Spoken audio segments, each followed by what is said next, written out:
Meus irmãos, embora eu tenha um pai paulista e tenha morado aqui em São Paulo por 8 anos, nunca tinha tido a oportunidade de vir a Marília, mas desde há muito tempo tenho ouvido falar muito de vocês, e muitos amigos que são amigos de vocês têm vindo aqui e têm me falado coisas muito boas dessa terra e especificamente dessa igreja. É uma grande alegria estar aqui, estar com o pastor Domingos também. É um grande privilégio, é uma grande honra. Me sinto honrado pelo privilégio, pela oportunidade de estar com os irmãos. Eu sei que você já orou e gostaria nesse momento que você fizesse algo específico, que você deseje uma palavra de Deus essa manhã. Você sabe que há um sinônimo de fé que eu gosto muito. Fé é expectativa posta em Deus. Que você possa colocar expectativa em Deus pela palavra nessa manhã. A gente tem tanto costume de congregar, de servir ao Senhor, a gente sabe que coisas boas acontecem, mas é diferente quando você chega diante do Senhor e diz: Senhor, eu desejo tanto ouvir tua voz hoje de manhã. Quero tanto que o teu Espírito Santo fale comigo. Quero perceber tua presença. Eu quero ver Jesus essa manhã. Eu quero ver a face do Senhor nessa manhã. Não me interessa ver esse pastor, mas eu desejo tanto Jesus. Amém? Gostaria então que você fechasse seus olhos mais uma vez e você falasse para Deus: Senhor, mostra-nos Jesus. Oh, fala conosco essa manhã, Senhor. Vamos orar? Pai, te peço, junto com meus irmãos e irmãs, que a tua palavra seja liberada, não palavra vinda da mente do homem, do intelecto humano, da alma humana, mas que seja a palavra que vem do coração de Deus. Tua palavra seja liberada com autoridade, com graça, com espírito de revelação e com vida. Meu Deus, e a tua palavra revele Jesus entre nós essa manhã. Que a tua palavra mostre o Senhor, que a tua presença seja claramente percebida, meu Deus, e que o teu bom tesouro seja aberto aos nossos corações. Nos assentamos, Senhor, como crianças famintas, em busca do pão, em volta da mesa, com os nossos olhos, Senhor, focados em Ti, como nosso Pai. No nome de Jesus, pedimos que tua palavra, rica, poderosa, como tesouro, seja aberta, suculenta, viva, inspiradora, desafiadora, meu Deus, no nome de Jesus. Você pode dizer amém? Amém. Glória a Deus. Nós já falamos sobre esse assunto há vários anos atrás, alguma coisa como 20 anos atrás, e esse livro, A Unção em Propósito Profético, alguém em algum lugar pegou os arquivos desse livro, jogou na internet, e um site copiou do outro, de modo que esse material é domínio público hoje, não tem jeito mais de buscar de volta. Depois que a pasta de dente saiu do tubo, não tem como trazer de volta.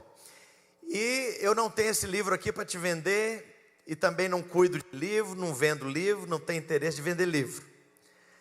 E de modo que se você não conseguir comprar, você pode comprar pelo Mercado Aberto, pela Amazon.com. Não conseguiu comprar? Vai lá na internet, escreve A Unção e Propósito Profético, está de graça. E eu não vou receber um centavo disso, e também não estou preocupado com isso não, ok? Mas você vai ser desafiado e abençoado e inspirado. Mas eu gostaria de construir todo o entendimento sobre propósito profético e unção de Deus, através de 3 outras palavras que o Senhor tem nos dado, para chegarmos no mesmo lugar. E quando nós falamos desses 2 temas, deixa eu te dizer, nós estamos mexendo com o centro da sua vida, da razão pela qual você vive, respira e está aqui nessa manhã. Todos nós existimos por causa de um propósito.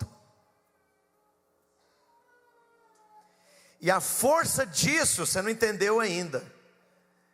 É absurda.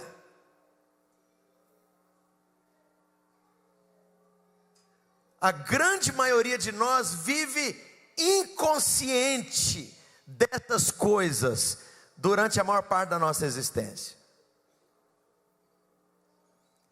E aí, para introduzir esse assunto, você vai lá no livro do profeta Jeremias. Ele é bem jovenzinho ainda, ele está orando, e Deus fala com ele. E para começo de conversa, essa é uma palavra louca.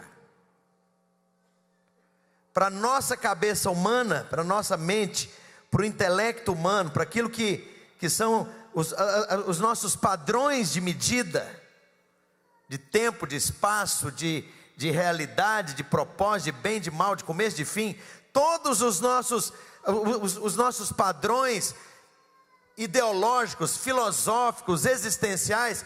Essa palavra que Deus fala para Jeremias é louca, é de quebrar as pernas. E Deus fala para Jeremias: antes que você fosse concebido, eu te conheci. Espera lá, só Deus que pode falar um paradoxo tão maluco. Como é que alguém pode ser conhecido antes mesmo de ter sido concebido? Quer dizer, objetivamente ele não existia nem como óvulo fecundado dentro do útero da mãe, não existia. Deus está dizendo para o sujeitinho lá, para o cara: antes que você fosse concebido, antes do momento da existência dos seus pais, ou avós, ou bisavós, antes do momento objetivo da sua concepção, em que o espermatozoide do seu pai, o óvulo da sua mãe, se ajuntaram, antes da sua concepção, eu te conheci. Como assim conheceu? E o pior vem na próxima frase: e antes do momento do seu nascimento, quer dizer, o menino já era um bebê dentro do útero, a mulher, mãe dele, entra em trabalho de parto, e no momento dele sair para fora e dar o primeiro respiro nesse planeta, Deus diz: e antes que você nascesse, eu te constituí como profeta para as nações. E aí eu quero te fazer uma pergunta: quem nasceu primeiro? O profeta ou o propósito? E aí, olha só, é justo dizer por essa palavra e por outras que eu posso te mostrar na Bíblia, que o propósito de Deus requereu o seu nascimento.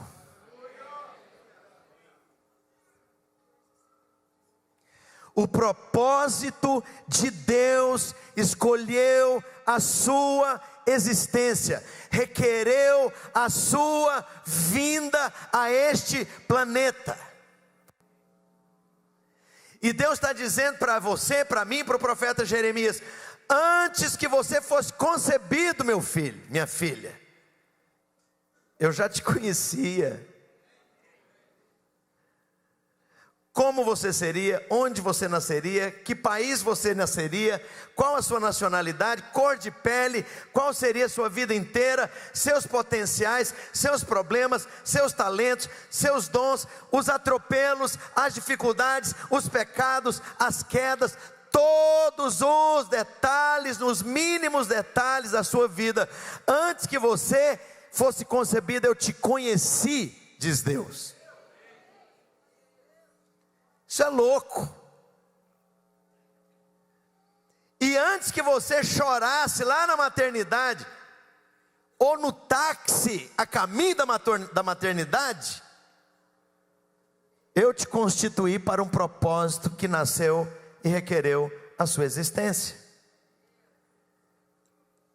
Só por isso faz sentido um outro versículo das Escrituras Sagradas que diz: Deus faz com que, esse é o sentido do grego, todos todas as coisas, as ruins inclusive, as piores, as horrorosas, as terríveis, as desgraças, as misérias, as dores, as perdas, os danos, até os pecados, Deus faz com que todas as coisas, defina todas as coisas para mim, vocês que são batistas. Não é para repetir, é para definir. O que significa todas as coisas? Tudo. Deus faz com que todas as coisas cooperem para o bem daqueles que o amam. Que bem é esse? A Bíblia responde a Bíblia no próximo versículo: para aqueles que são chamados segundo o propósito. Deixa eu te falar, Deus vai pegar qualquer coisa na sua vida, a desgraceira toda lá do passado, vai transferir, ele tem um poder de fazer, desculpa a expressão engraçada, ele fazer um ziriguidum, ele faz um revertério, e aquilo que não prestava, que era uma desgraça completa, que era uma história de infelicidade, de dor, de perda, de pranto e de luto, faz aquilo virar uma coisa boa. Você quer um exemplo? Eu já estou saindo fora do que eu ia dizer. Você quer um exemplo? Davi casa com uma mulher que era muito sábia, mulher intelectual, mulher ponderada, mulher de administração, mulher inteligente. Ele se casa com a primeira mulher, e essa mulher some das páginas da Bíblia. Depois ele casa com a filha do rei do rei Saul, desculpa, a Mical, e a Mical tinha pedigree e grife, ela vestia Prada,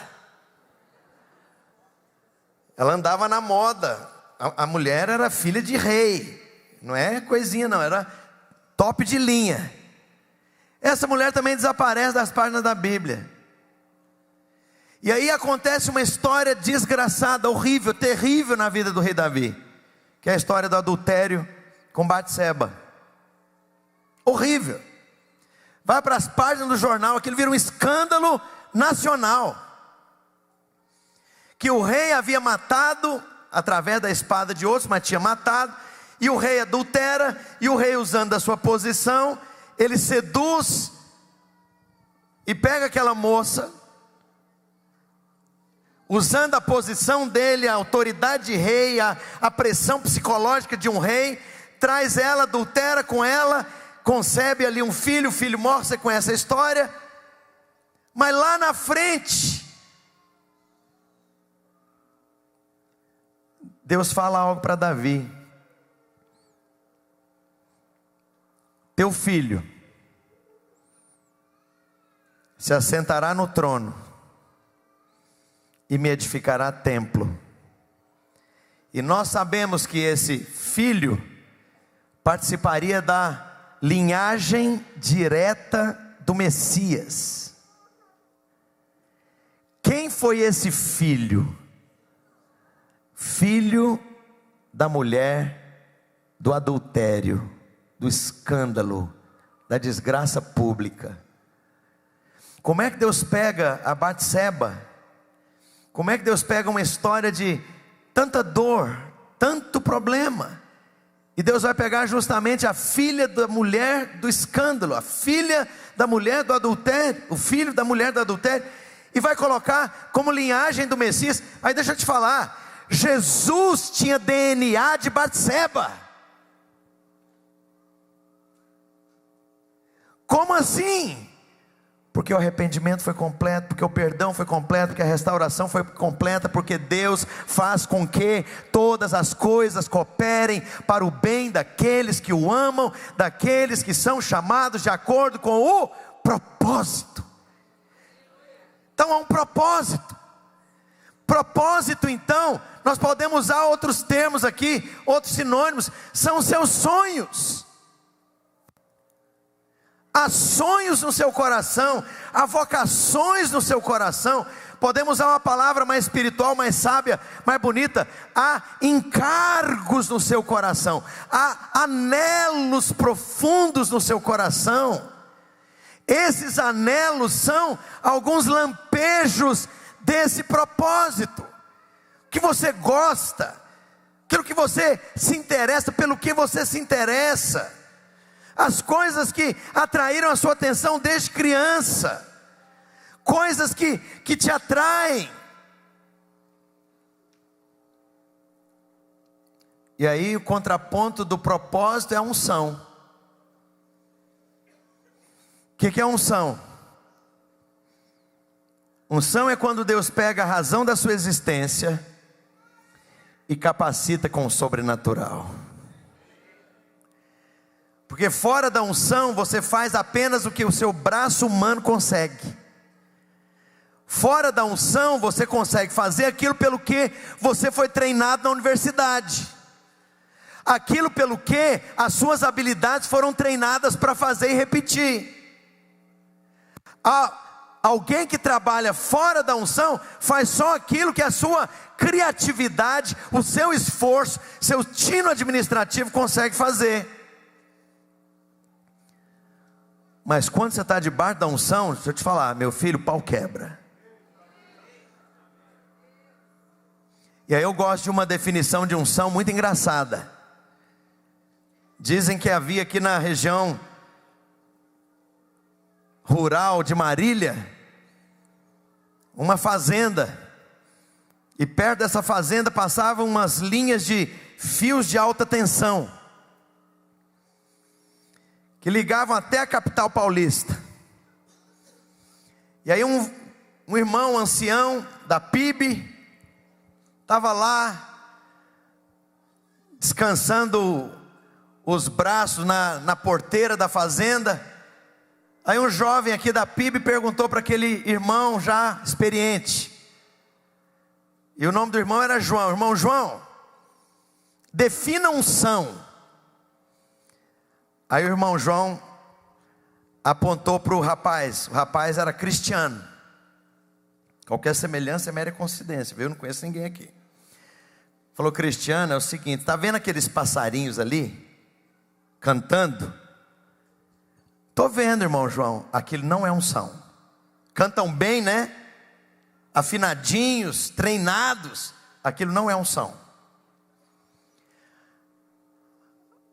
Aí o cristiano perguntou: mas irmão João, não estou entendendo, onde é que o irmão vai com essa história boba? Tá bom, meu filho, daqui a pouco você vai entender. Está vendo aquela vaca pastando lá na fazenda? Aquilo também não é unção. Está gordinha, dá leite, ela não faz esforço nenhum para dar leite. Continua sem entender, irmão João, disse o cristiano. Aí o irmão João apontou para o fio de alta tensão e falou: o dia que você vê aquela vaca pendurada naquele fio, cantando igual passarinho, isso é unção. Unção vai te capacitar a fazer coisas absurdas, coisas que vão além da sua habilidade, da sua inteligência, do seu talento, ou do seu treinamento, do seu brilhantismo, da sua articulação, da sua capacidade administrativa, do seu tino administrativo. Unção vai além.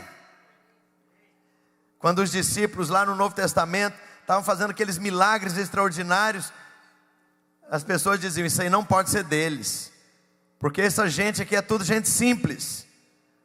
Como é que um Pedro, que é semi-analfabeto, que morou lá no interior a vida inteira, numa vila que não tinha nem nome, pode falar com essa clareza e com essa articulação e com essa autoridade, com essa profundidade, e pode fazer tais milagres? A sombra do homem curava. Então, o propósito e a unção de Deus na sua vida vão caminhar juntos. E esse é o nosso assunto agora de manhã e nos 2 próximos cultos, à tarde e à noite. E eu gostaria então dessa primeira palavra compartilhar sobre propósito, Gostaria de convidar você a abrir sua Bíblia comigo no primeiro livro de Samuel, capítulo 1. Nós vamos ler a partir do verso 1, bem rapidamente. Leia comigo. A Escritura Sagrada diz: houve um homem de Ramataim Zofim, da região montanhosa de Efraim, cujo nome era Eucana, filho de Gerão, filho de Eliú, filho de Tou, filho de Zufi, efraimita. Ele era da tribo de Efraim. Tinha ele 2 mulheres, uma se chamava Ana e a outra Penina. Penina tinha filhos, porém Ana não os tinha. De ano em ano esse homem subia à sua cidade para adorar e sacrificar ao Senhor dos Exércitos, em Siló. Assistiam ali os sacerdotes do Senhor Hofni e Finéias, os 2 filhos de Eli. No dia em que Eucana sacrificava, costumava dar porções a Penina, sua mulher, e a todos os seus filhos e filhas. Porém a Ana, embora amasse, dava uma só porção, porquanto o Senhor lhe havia cerrado a madre. Ana era estéril, ela não podia engravidar. Verso 6, ora, a sua rival muito a provocava para irritá-la, porque o Senhor lhe havia cerrado a madre. E assim sucedia de ano em ano, que ao subirem à casa do Senhor, Penina provocava a Ana, pelo que esta chorava e não comia. Então Eucana, seu marido, lhe perguntou: Ana, por que choras? E por que não comes? E por que está triste o teu coração? Não sou eu melhor do que 10 filhos? Então Ana se levantou, depois que comeram e beberam em Siló, e Eli, sacerdote, estava sentado numa cadeira junto a um pilar no templo do Senhor. Ela, pois, com amargura de alma, orou ao Senhor e chorou muito, e fez um voto dizendo: ó Senhor dos exércitos, se deveras atentares para a aflição da tua serva, e de mim te lembrares, e da tua serva não te esqueceres, mas lhe deres um filho varão, ao Senhor o darei por todos os dias da sua vida, e pela sua cabeça não passará navalha. Ela fez uma promessa que o menino seria nazireu. Era um voto especial para alguém consagrado desde o ventre. Continuando ela a orar perante o Senhor, Eli observou a sua boca. Porquanto Ana falava no seu coração, só se moviam seus lábios, e não se ouvia voz. Pelo que Eli a teve por embriagada. E lhe disse: até quando estarás tu embriagada? Aparta-te de ti o teu vinho. Mas Ana respondeu: não, Senhor meu, eu sou uma mulher atribulada de espírito. Não bebi vinho nem bebida forte, porém derramei a minha alma perante o Senhor. Não tenha, pois, a tua serva por filha de Belial, porque da multidão dos meus cuidados e do meu desgosto tenho falado até agora.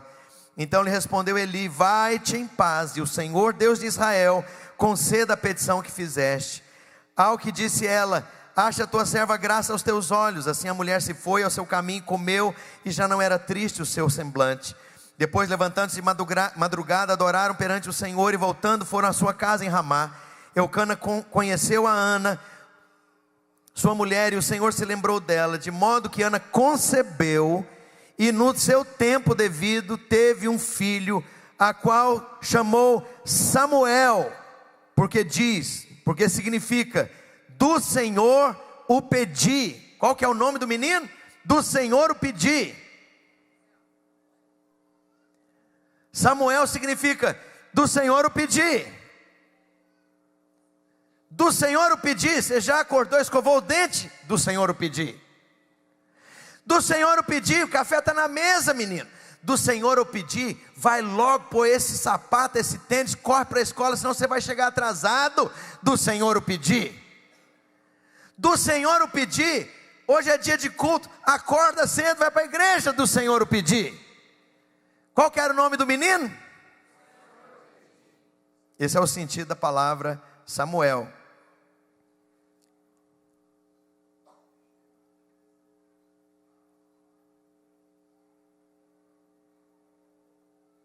Verso 21. Subiu, pois, aquele homem Eucana com toda a sua casa para oferecer sacrifício ao Senhor anualmente e cumprir o voto. Ana, porém, não subiu, pois dizia ao seu marido: quando o menino for desmamado, então o levarei para que apareça perante o Senhor e lá fique para sempre. Eucana, seu marido, lhe diz: faz o que bem lhe parecer, fica até que o desmames. Então somente confirme o Senhor a sua palavra. Assim ficou a mulher e amamentou seu filho até que o desmamou. Depois de o ter desmamado, ela o tomou consigo com um touro de 3 anos, um efa de farinha, um odre de vinho, e o levou à casa do Senhor em Siló, e era o menino ainda muito criança. Então degolaram o touro e trouxeram o menino a Eli, e disse ela: Senhor meu, tão somente como vive a tua alma, meu Senhor, eu sou aquela mulher que aqui estive contigo orando ao Senhor. Por este menino orava eu, e o Senhor atendeu a petição que eu lhe fiz. Por isso também entreguei ao Senhor, por todos os dias que viver, ao Senhor será entregue. E ali adoraram ao Senhor. Primeira coisa, todo propósito, todo mover de Deus começa num momento de grande necessidade, de grandes problemas e de contradições muito profundas. A nação de Israel nessa época vivia um período muito complicado da sua história. Os filisteus eram uma nação muito forte, oprimiam Israel, tinham tirado de Israel a sua autonomia como Estado, como nação, e a coisa chegou num ponto tão grave, que os filisteus não permitiam que a nação de Israel forjasse, inclusive, espadas. Se você ler o livro de Juízes, você vai ver que os filisteus barravam, impediam Israel de forjar ferramentas, com medo que eles transformassem, criassem, produzissem instrumentos para exército, para guerra. No nível tal a coisa chegou que eles tinham que levar a enxada, os enxadões, os artigos de agricultura para os filisteus amolarem. Uma nação que não é capaz de forjar os seus próprios instrumentos de agricultura é uma nação que chegou no fim. Não havia mover de Deus. Se você ler os 2 últimos versículos do livro de Juízes, diz o seguinte: naqueles dias não havia autoridade em Israel, e cada um fazia o que mais bem lhe parecia aos olhos. Era uma nação desagregada, completamente desunida. Não havia foco. Toda vez que você não tem foco, você tem enchente, você tem desperdício de potencial, de tempo, de dinheiro, de energia, de trabalho. Gente desperdiçada é gente que não tem foco. E a nação de Israel não tinha foco. Cada um lhe faz o que mais bem lhe parece aos olhos.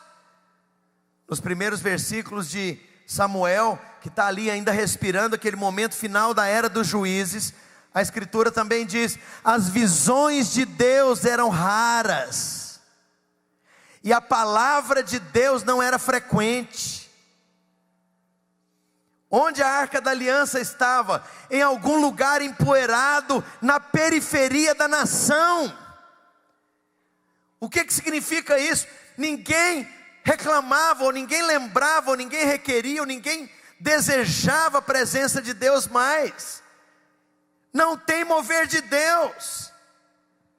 Lá naquele templo tem um pastor velho, gordo, barrigudo, imóvel e cego. Eu não estou inventando não ler a Bíblia. Ele era tão gordo, tão barrigudo e tão cego que ele nem andava direito. Era o Eli. Perdeu a visão. Ele é o líder da nação. Como assim? E você vai ver os 2 filhos dele, não eram crentes, mas estava na religião oficial, na religião organizada, no cristianismo organizado. Os filhos de Hofni e Finéias, ao invés de fazer ali os rituais de perdão de pecados, que era para onde apontava os holocaustos dos cordeiros, na verdade eles faziam um churrasco. Lê a Bíblia. Eles metiam um garfo ali no pedaço de picanha que melhor lhe conviesse. Fala: esse pedaço aqui tá bom, esse churrasco aqui tá cheiroso, cai fora. E a Bíblia diz: porque grande era o pecado desses dois rapazes, porque eles não se importavam com o Senhor. Eram os filhos do pastor, os filhos do líder da nação, de Hofni e Finéias. Então, que momento é esse? É o momento mais escuro da época. Não tem esperança, não tem fluir de Deus, não tem igreja forte, não tem mover do Espírito Santo, não tem conversão, não tem cura divina, não tem milagre, não tem profecia, não tem vida, não tem fluir de Deus no louvor. O negócio ficou seco, feito bacalhau da Noruega. Acabou. Não tem mover de Deus nenhum. Não tem. E aí o propósito de Deus, que é maravilhoso, começa a trabalhar de uma maneira muito imperceptível e esquisita. Uma mulher estéril, de uma tribo periférica.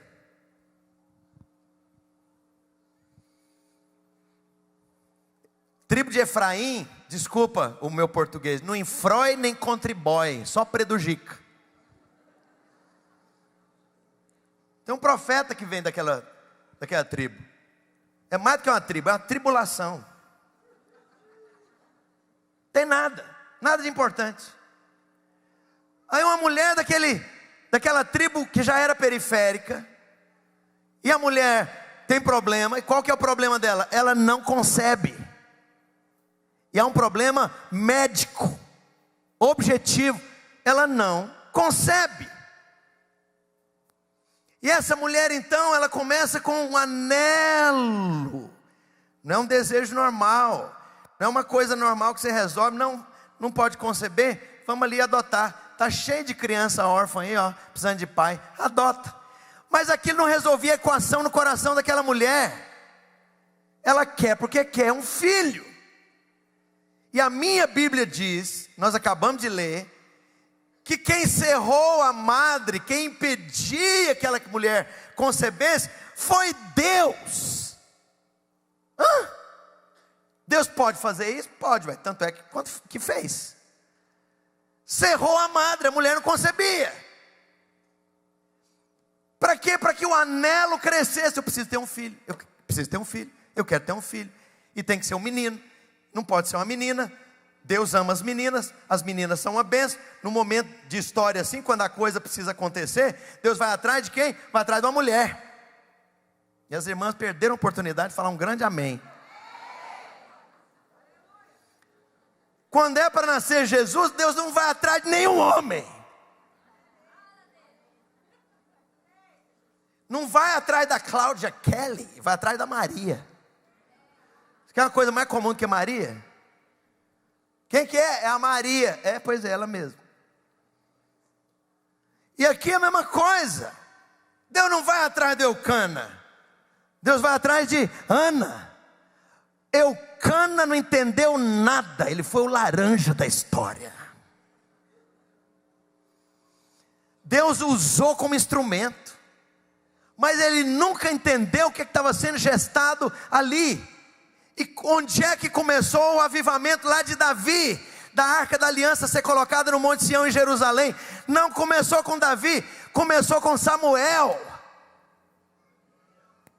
Mas como que isso começa? Na hora mais negra, na hora mais difícil, na hora mais problemática, na hora mais difícil, na hora da pior miséria, da pior crise econômica, ideológica, política, social, institucional do país. País desagregando, oprimido, que não podia amolar enxada. Deus começa a história toda com um anelo no coração de uma mulher. Eu preciso ter um filho. Eu preciso ter um filho. Eu preciso ter um filho. Eu não sei explicar, mas eu preciso ter um filho. Eu quero ter um filho. Eu quero ter um filho. Eu preciso ter um filho. Eu preciso ter um filho. Eu não queria ser marido dessa mulher. Eu quero ter um filho, quero ter um filho, quero ter um filho, quero ter um filho, quero ter um filho, quero ter um filho, quero ter um filho. Eu preciso de um filho, de um filho, de um filho, de um filho. À tarde, um filho. À noite, um filho. De madrugada, já te falei, é um filho.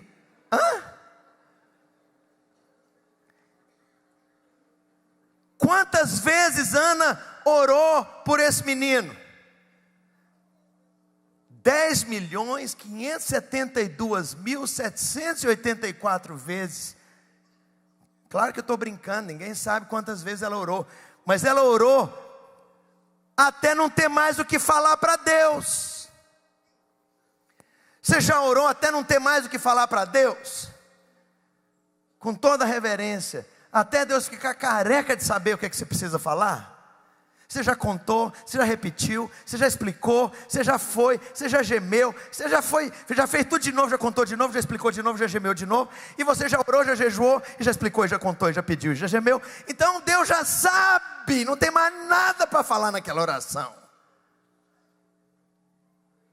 Deus já tinha ouvido, porque a Bíblia diz que toda vez que eles iam lá sacrificar ao Senhor, Ana chegava e orava e trazia a mesma questão diante do Senhor. Ela já tinha orado isso muitas vezes.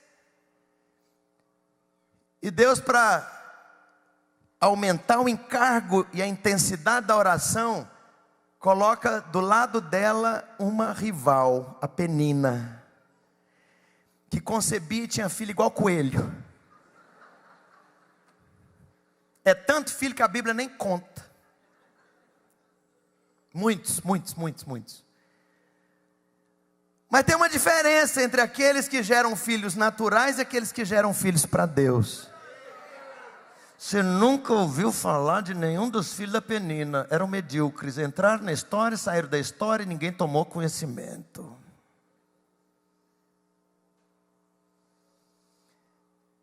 E aí o marido dela, vendo aquela aflição, o tal de Eucana, fala para ela: escuta, mas eu não sou melhor para você do que 10 filhos. O homem está querendo consolar ela.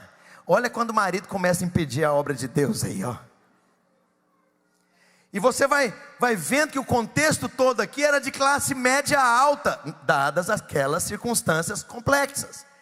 Como é que você sabe disso? Pelo tipo de oferta que eles faziam, pelo fato de viajar todo ano para a cidade.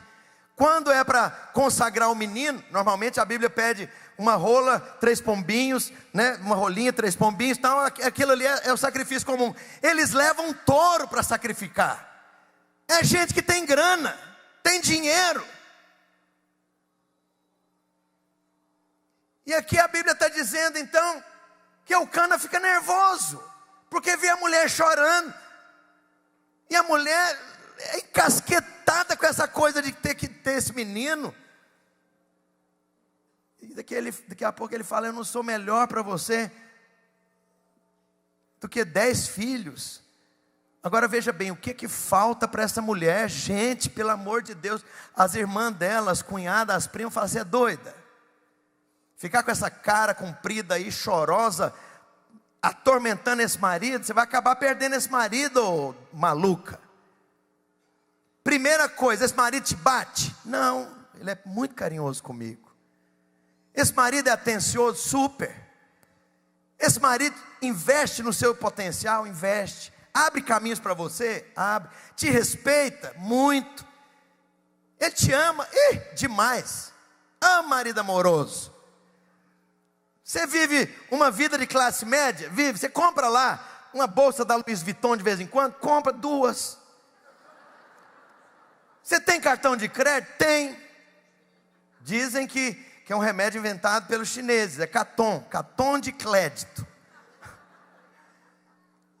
A mulher não tem do que reclamar, vive uma vida boa, tem conforto, o marido é bom, o marido é amoroso, o marido é presente, ela é respeitada, ela tem, mas a mulher está infeliz. Se você for ler o texto todo de novo, você vai ver que a Bíblia repete 5 vezes expressões como: a minha alma está amargurada, eu estou aflita de alma.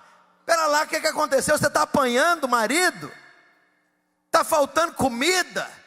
Cortaram a luz, demitiram, não tem para onde ir?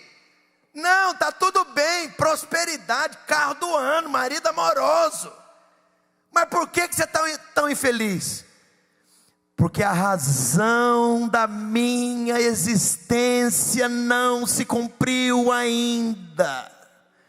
E enquanto a razão da minha existência não se cumprir, eu não vou sentir aquele gostoso senso de satisfação, relevância e significado que a minha vida pede. A minha vida não tem significado porque eu tenho cartão de crédito, porque eu dirijo carro do ano, porque tenho uma família feliz. A minha vida tem significado quando eu cumpro o propósito de Deus na minha existência. E eu não sei explicar, para cumprir o propósito de Deus na minha existência, eu tenho que ter esse bendito desse filho. E aí quando o marido dela fala essa frase, não sou eu melhor do que 10 filhos. Leia o texto, ela nem tem réplica. Ela nem fala, ó, não vou nem conversar. Já conversamos. Já te expliquei. Você me conhece. A Bíblia diz, ela só vira as costas e vai para a igreja. E o que ela vai fazer na igreja se ela já orou? E se Deus já conhece todas as razões, se tudo que era para falar já foi dito, ela vem gemer.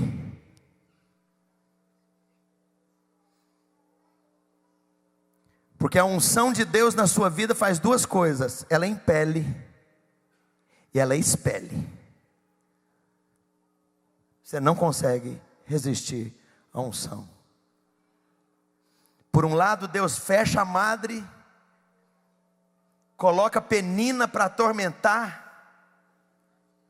um marido que não entende, para impelir essa Ana vir para o altar de Deus. Já orei, Senhor, mas você não chegou num ponto de transbordar. Vem gemer, vem convulsionar o seu espírito. E aí quando ela estava lá gemendo, que ela nem falava, diz a Bíblia, ela só fazia grunhidos. A Bíblia diz que o pastor, o Eli, que já estava cego, mas ouvia, dá um berro: ô sua bêbada, embriagada, pelo amor de Deus, que falta de reverência, vem para o altar da igreja, vem para a igreja para ficar com essa gimura, com essa ladainha aí de embriagada. Ela fala: não, Senhor meu, porque derramo a minha alma perante o Senhor dos Exércitos. Estou pedindo um filho. E aí entra a questão da autoridade espiritual. O Eli decreta a autoridade espiritual: o Senhor ouviu a tua petição. Ponto. A Bíblia diz que a mulher volta para casa, concebe de quem? De uma estranha criatura que tinha o nome: do Senhor o pedi. Do Senhor o pedi. E do Senhor o pedi nasce menino bonito, forte, gostoso, cheirosinho, corria para todo quanto é lado, hiperativo, carequinha, banguela, analfabeto, lindo, como qualquer bebê. E ela então estabelece o prazo de que quando desmamasse, levaria então e entregaria o menino. Engraçado, a minha mãe teve 5 filhos, pastor Domingos, mas só uma filha. E essa menina, princesa da casa, né? A minha mãe amamentou essa menina até quase 3 anos de idade. A menina já estava indo para a faculdade, corria ali e mamava um pouquinho.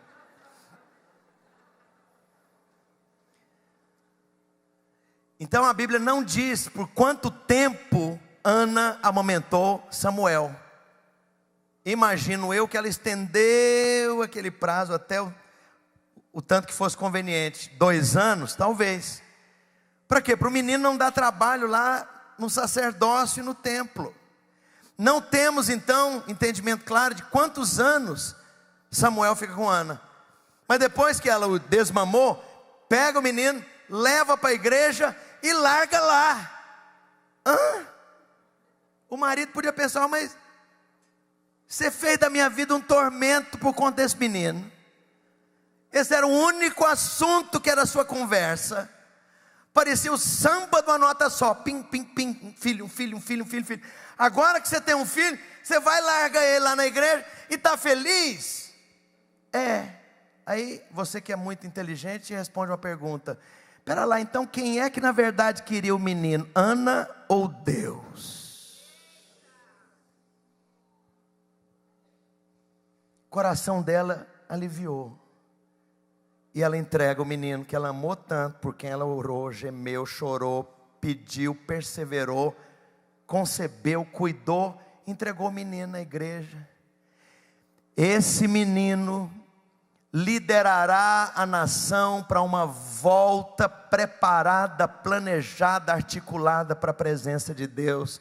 Assim que ele se torna juiz da nação, ele convoca todos os príncipes e as principais lideranças, eles jejuam, eles buscam a Deus, eles trazem a arca da aliança para o centro das coisas, e há um tremendo mover de Deus nos dias de Samuel.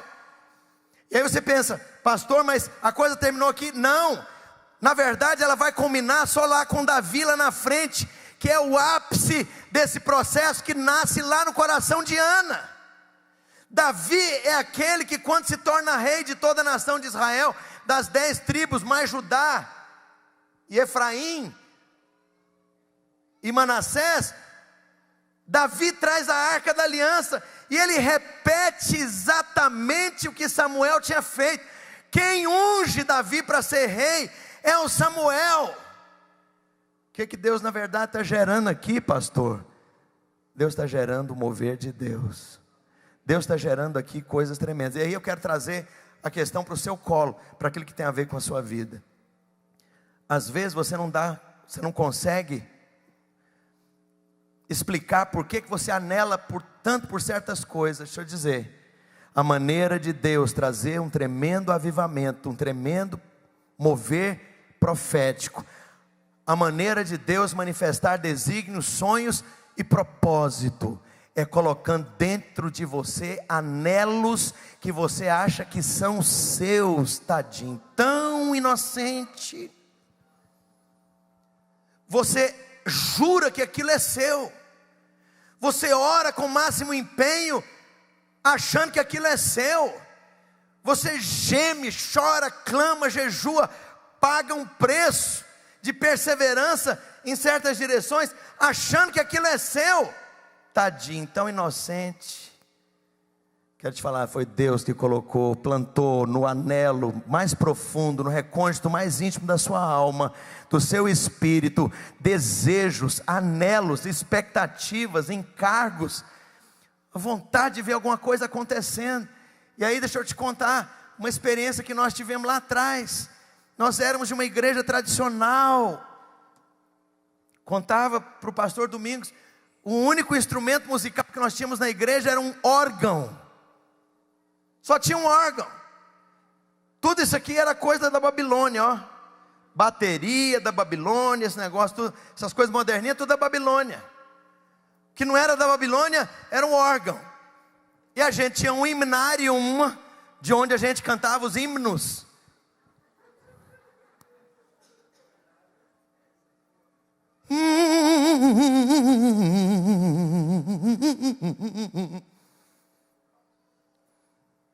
Contava para o pastor também que tinha uma irmã querida, mulher de Deus, preciosa, nesse contexto de igreja tradicional, que participava dos números especiais. Na época a gente tinha essa coisa de números especiais no culto.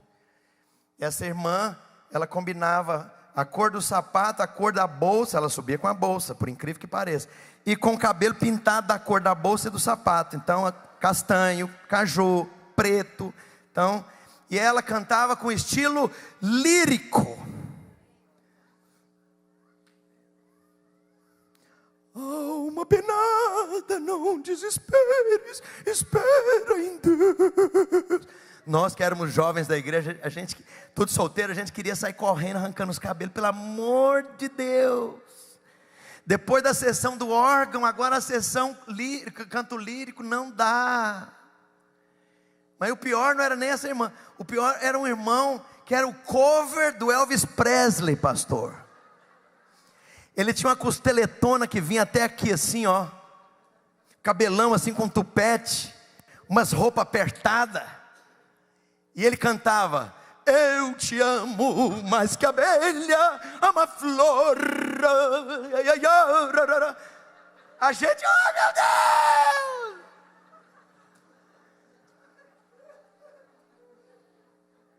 Nós começamos a orar. Olha para mim aqui. Deus, faz um mover nessa igreja. E a coisa era tão séria que nem fome de Deus as pessoas tinham. Nós começamos a jejuar para Deus produzir fome, sede, desejo por Deus, insatisfação espiritual. E o Espírito Santo foi nos conduzindo a isso. Senhor, liberamos do teu trono poderosa, irresistível insatisfação espiritual no coração dos irmãos. Que os irmãos comecem a ficar inquietos, desejosos pela glória do Senhor fluindo nessa igreja. Meu Deus, no nome de Jesus, liberamos sede. As pessoas vão vir para esse culto com sede, com fome, desejarão a palavra, desejarão a tua presença. E a coisa foi crescendo, foi crescendo, foi crescendo no nosso meio. Havia uma irmã que era zeladora lá do prédio. Num sábado, eu tinha 19 anos. Depois do nosso ensaio, a gente tinha um conjunto. A irmã estava lá lavando calçada, e era uma mulher de oração. Eu comecei a falar para ela, o nome dela Rosalda. Falei: irmã Rosalda, eu desejo tanto mover de Deus nessa igreja.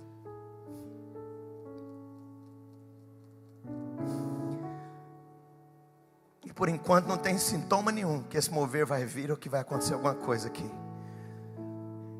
Porque a igreja era tradicional por doutrina, liturgia e estrutura. Deus vai ter que quebrar tudo. Eu nem sei se Ele vai fazer isso. E conversando com ela, a gente começou a conversar. O Espírito Santo começou a trazer a imagem no meu coração de cada família, cada pessoa da igreja. E quando eu lembrava daquele irmão fulano de tal, vi um encargo para orar, eu comecei a chorar convulsivamente. Nunca aconteceu isso antes e nunca aconteceu isso depois. Aí Deus trazia aquela outra família, aí piorava o choro. Deus visita essa igreja, Deus move aqui, Senhor, move aqui. Eu falei para a irmã Rosalda, falei: eu tenho que ir embora, porque do jeito que está aqui o negócio só vai piorar. Entrei para dentro do ônibus, e eu tinha que pegar 2 ônibus lá em Goiânia para chegar em casa. Aí que a coisa piorou. Virei a cara para a janela, e a minha alma, o meu espírito convulsionavam de encargo, e lágrimas, lágrimas e lágrimas. O povo tudo olhando para mim: a mãe desse menino deve ter morrido, aconteceu alguma coisa muito maluca com esse menino, para ele chorar de jeito. Cheguei em casa, fui para o fundo lá da casa e fui orar, gemer por cada pessoa daquela igreja. O encargo passou quando eu tinha orado por todas as pessoas da igreja nominalmente. Aí você vai falar: pastor, mas isso é uma coisa sua.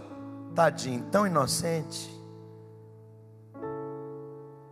Você acha que as coisas que Deus colocou no seu coração e não saem daí, é você que gerou? Não é não, foi Deus que colocou no seu espírito, meu irmão.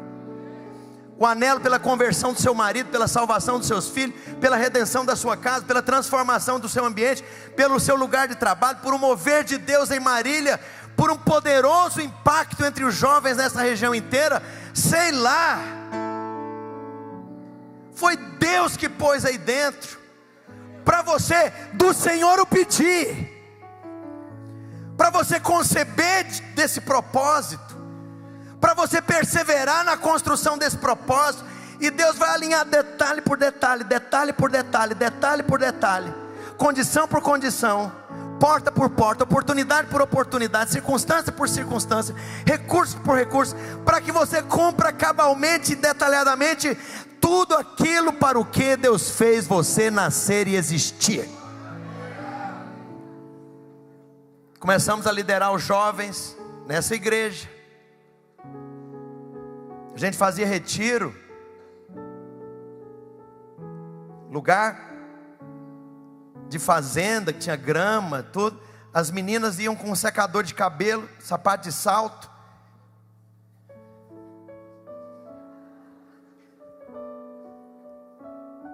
Ninguém estava acostumado ou tinha expectativa de pegar rodo e vassoura e ir para a pia lavar e cozinhar e picar abobrinha. Não tinha isso. Porque as meninas iam para o retiro para desfilar para os rapazes. Depois de algumas temporadas, com esse clamor, com esse coração, gerando Samuel, nós tivemos um retiro, igreja pequena, da periferia de Goiânia. Nós éramos uns 60, 80 jovens. Jovem solteiro, não trabalha, está estudando, não tem dinheiro. A gente não tinha dinheiro para grande coisa. Um irmão que era dono de uma fazenda, onde se plantava mandioca e fazia farinha, da cristã evangélica. Tinha uma capela da cristã evangélica naquela fazenda. Fomos para lá fazer o tal do bendito retiro. Convidamos um pastor conhecido na região para ministrar no sábado à noite. Quem entende de retiro de igreja sabe que sábado à noite é o horário nobre. Sábado à noite é o filé da conferência. Chamamos esse pastor para ir pregar. Até hoje ele não apareceu e não falou porque que não foi. Por quê? Porque nós éramos uma turma de rapazes e moças tão insignificante que não valia a pena se deslocar, gastar gasolina para ir lá pregar para essa turma. E nós já estávamos nesse clamor por fome, por sede, por mover de Deus. E aí no sábado à noite o sujeito não aparece. Eu estava liderando, chamei um menino, um rapaz magrinho, a gente chamava ele de Figueiredo. Figueiredo, toca aí um cântico. Já tínhamos terminado o louvor esperando o pastor. Toca aí um cântico, Figueiredo. As patricinhas todas lá e os mauricinhos também. Esse menino tocou um acorde e foi introduzir aquele cântico Alfa e Ômega. Tu estás assentado no trono, sempre reinando, soberano. Anjos cantando, homens louvando, Deus reunido com seu povo,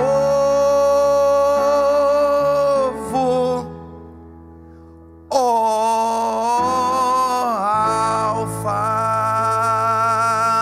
Ômega. Irmão, sabe o que aconteceu?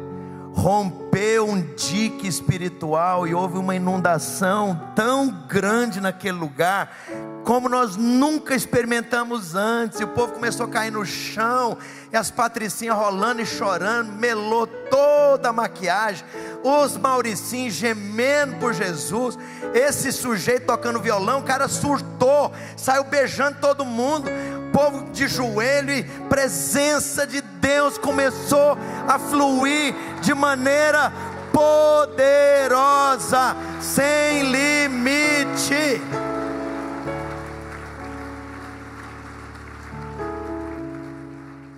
E nós éramos uma igrejinha de periferia de 250 membros.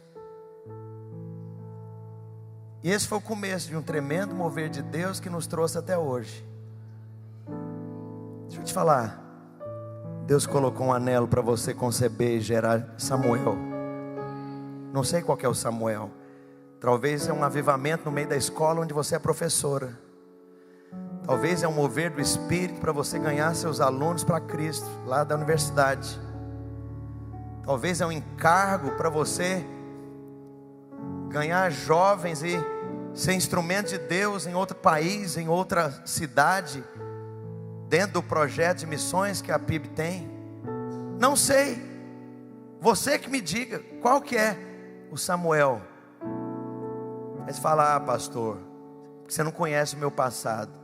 Com todo amor e carinho, eu vou te falar, me poupe dessas coisas. Porque eu aprendi algo. Deus só usa improváveis. Para que ninguém chegue depois dele e falar: não, é porque eu sou muito inteligente, eu sou incrível, não é por nada não, mas eu sou o rei da cocada preta. Eu sou assim uma pessoa tão maravilhosa, tão inteligente. Você não está entendendo o meu nível de criatividade. É porque eu realmente sou muito bom. Esses, a Bíblia diz, vão ficar de fora. Por quê? Você não precisa de Deus. Você não precisa da unção. Uns são, outros não são. Você não é. Você não precisa do Senhor. Eu quero perguntar: qual é o clamor que está no seu coração? Deixa eu terminar falando para as pessoas de mais idade aqui da igreja. Eu vejo alguns cabelinhos brancos. Tinha uma senhora lá em São Paulo, viúva, os filhos já casados, morava sozinha, num andar de um prédio. São Paulo, ninguém conversa com ninguém, em muitos lugares. E essa mulher, por conta da idade, por conta do peso e tudo, ela parou de ter uma locomoção completa, por conta de bacia, articulação, e ela não saía de casa mais. Os irmãos tinham que levar a Santa Ceia para ela no apartamento, e foi ficando nesse nível. E ela falou para Deus: Senhor, minha vida acabou. E Deus encheu o coração dela com encargo para crianças. E ela começou a ouvir, no mesmo andar do apartamento dela, uma menina de 9 anos gritando: ninguém me ama, ninguém se importa comigo nessa casa, ninguém me ama aqui. E ouviu isso uma vez, 2 vezes, 3 vezes. Ela foi lá e bateu na porta daquele apartamento. Se apresentou para a mãe da menina e falou: escuta, eu posso trazer a sua filha para contar umas historinhas da Bíblia? Pode, leva mesmo. Levou a menina, e ali começou uma reuniãozinha com aquela garotinha. Daqui a pouco a menina chamou os coleguinhas do mesmo andar, daqui a pouco do prédio, daqui a pouco prédio vizinho, daqui a pouco havia uma célula com mais de 70 crianças.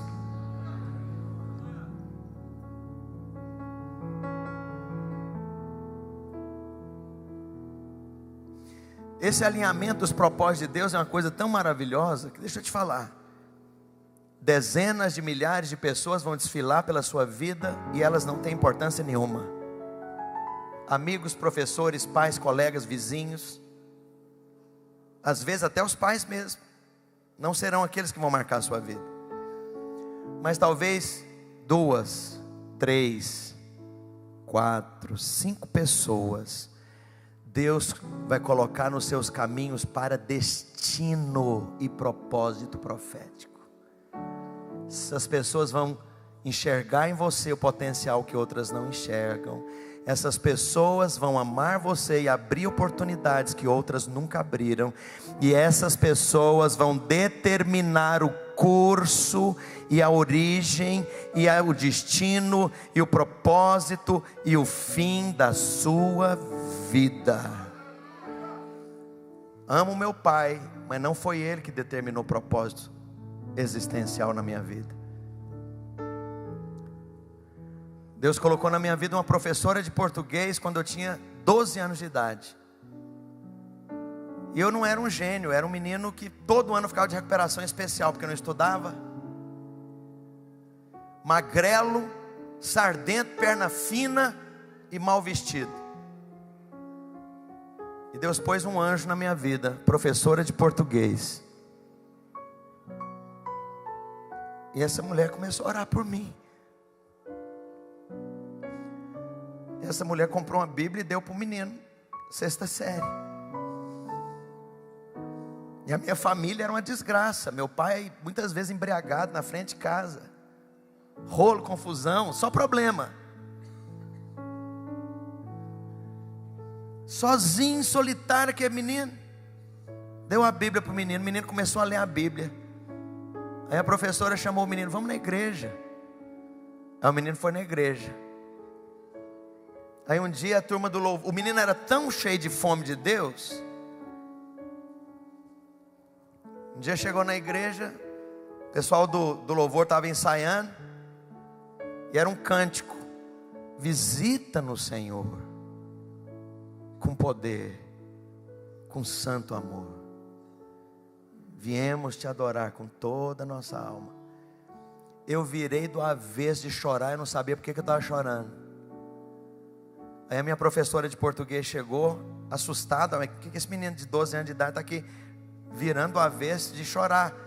Eu falei: é muito bom que eu estou sentindo, acho que eu estou sentindo Deus pela primeira vez na minha vida. Quem que Deus usou para marcar propósito e destino e chamado e vocação na minha vida? Uma professora de português. Então não interessa se você é uma pessoa de idade, Deus pode fazer e fará em uma semana o que Ele não fez em 70 anos.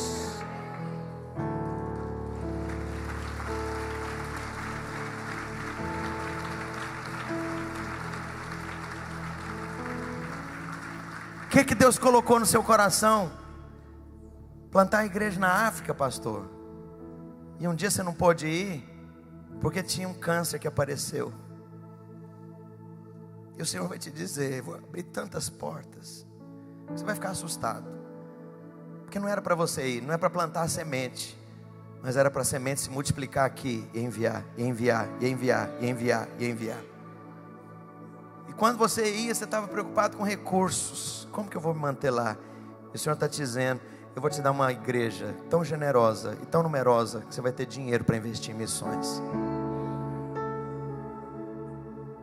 Qual que é o Samuel que Deus colocou no seu coração? E eu quero falar para homens: Deus te chamou aqui para você ficar grávido de um propósito, de um destino profético. E aí deixa eu te falar, ao realizar essas coisas, você vai estar tocando no nervo central da razão existencial para a sua vida. Essas coisas são tão sérias, presta atenção, todo mundo aí fora procura isso: significado, relevância e satisfação.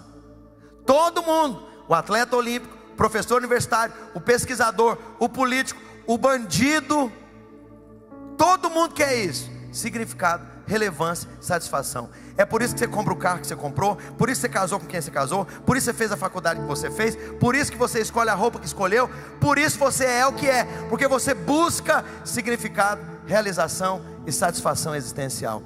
A maneira de você conquistar isso é encontrando o propósito de Deus para a sua vida. Qual que é o Samuel do qual você está concebido?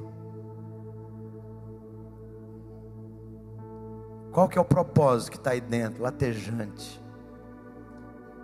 E alguém fala: mas você não muda de assunto.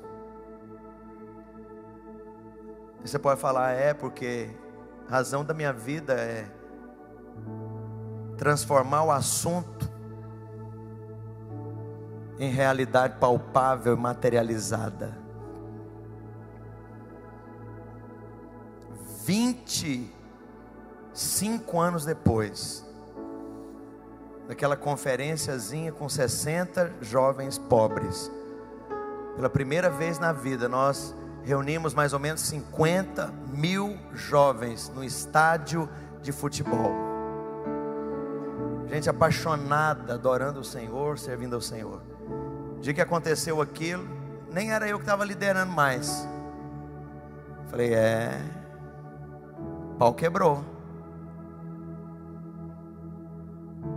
Só dizer uma coisa: você não entende as implicações e os desdobramentos desse Samuel aí.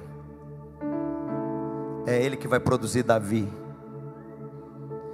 Samuel foi o mentor espiritual de valores, de métodos, de visão, de estratégia que Davi teve. Não foi o pai de Davi. Lembra do Jessé? Olha para mim, estou terminando. Que vergonha. O menino nasceu na família de Jessé, é filho de Jessé, e o Jessé não entende, nem tem ideia do potencial e do chamado do próprio filho. Tem que vir crente, estrangeiro, tem que vir gente lá do outro lado do planeta para falar que o seu filho tem um chamado de Deus.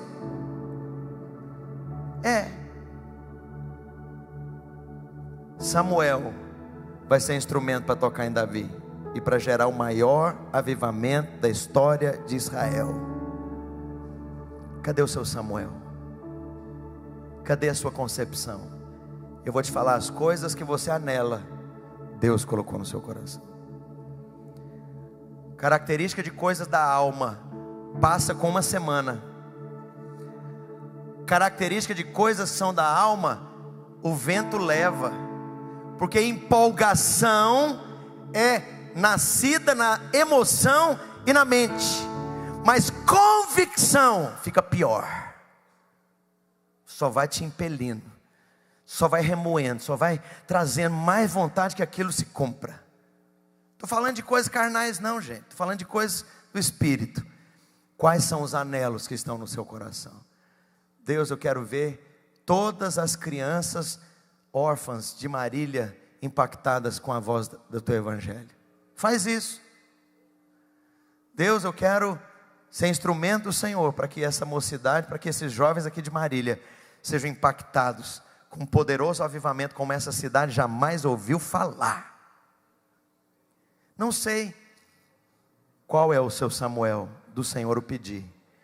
Se você quer vir e trazer aqui diante do Senhor, Deus, eu vim gemer no altar, porque o Senhor já está completamente ciente de todas as minhas razões e de todos os meus clamores. Meu pai demorou 25 anos para converter,